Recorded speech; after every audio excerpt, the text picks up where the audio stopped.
At the end of last month, President of the European Commission Ursula von der Leyen warned the EU will not hesitate to use the real teeth in the Brexit deal to punish the UK government for breaching its pact obligations. As MEPs prepared to vote on the historic agreement, marking the end of 4 years of high political drama, Ms von der Leyen said, "This agreement comes with real teeth, with a binding dispute settlement mechanism and the possibility for unilateral remedial measures where necessary. And let me be very clear, we do not want to have to use these tools, but we will not hesitate to use them if necessary. They are essential to ensure full compliance with the Trade and Cooperation Agreement, and with the Withdrawal Agreement, which both were negotiated in such fine details and agreed by both sides." Since the end of the transition period on January 1, the UK government has been accused of breaching its commitments in Northern Ireland and on an agreement on fisheries. However, Brexiteers believe it is all part of a worrying pattern. Ever since Britain voted to leave the EU in 2016, Brexiteers have accused Brussels of wanting to harm the UK during the Brexit talks as a deterrent to other countries that might have been thinking of getting out.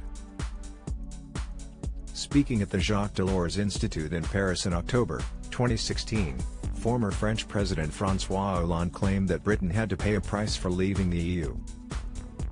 At a dinner attended by former President of the European Commission Jean-Claude Juncker and Brexit negotiator Michel Barnier, Mr. Hollande said, "There must be a threat, there must be a risk, there must be a price, otherwise we will be in negotiations that will not end well and, inevitably, will have economic and human consequences. Britain has decided on a Brexit, I believe even a hard Brexit. Well, we must go all the way with Britain's will to leave the European Union." Mr. Hollande had long insisted that Britain had to live with the consequences of exiting the EU. He added that firmness was absolutely necessary, otherwise the principles of the European Union will be questioned and other countries or other parties will be minded to leave the European Union in order to have the supposed benefits and no downsides or rules. His speech marked the 20th anniversary of the creation of the Institut Jacques Delors, a think tank founded by the former president of the European Commission. Mr. Hollande said Delors had also faced a crisis provoked by the United Kingdom, noting that in the 80s, former Prime Minister Margaret Thatcher obtained a rebate on its EU contributions worth billions of pounds every year. He said, "Thatcher wanted to remain in Europe, but received a check in return. Today, Britain wants to leave, but does not want to pay anything. That is not possible."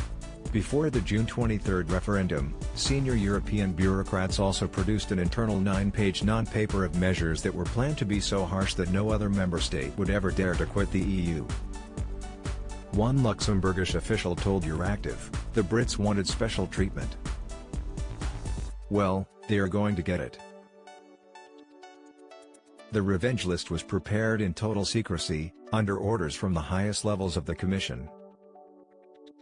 Referring to former Prime Minister David Cameron's tactic of using the threat of Brexit to bring EU reform, an Irish official said, "Cameron thinks he can play hardball with the EU. Well, the EU is going to hit him hard. We got the idea after binge-watching House of Cards on Netflix." The executive was also planning a multi-million euro propaganda war to story up to its shaken foundations and reassert the European project. The working slogan for the media blitz was "EU, better off without the Brits." Another high-ranking German source said, "Since Brexit, Britain won't be being the sick man of Europe, it will be being the dead man of Europe. It will hurt the Eurozone, yes. But you can't underestimate the good feeling about the EU this will create." The European Commission has a policy of not commenting on leaks. However, at the time, officials stressed that the revenge list was a draft internal document. One said, "Nothing is agreed until everything is agreed." But it is no secret that political will for this exists.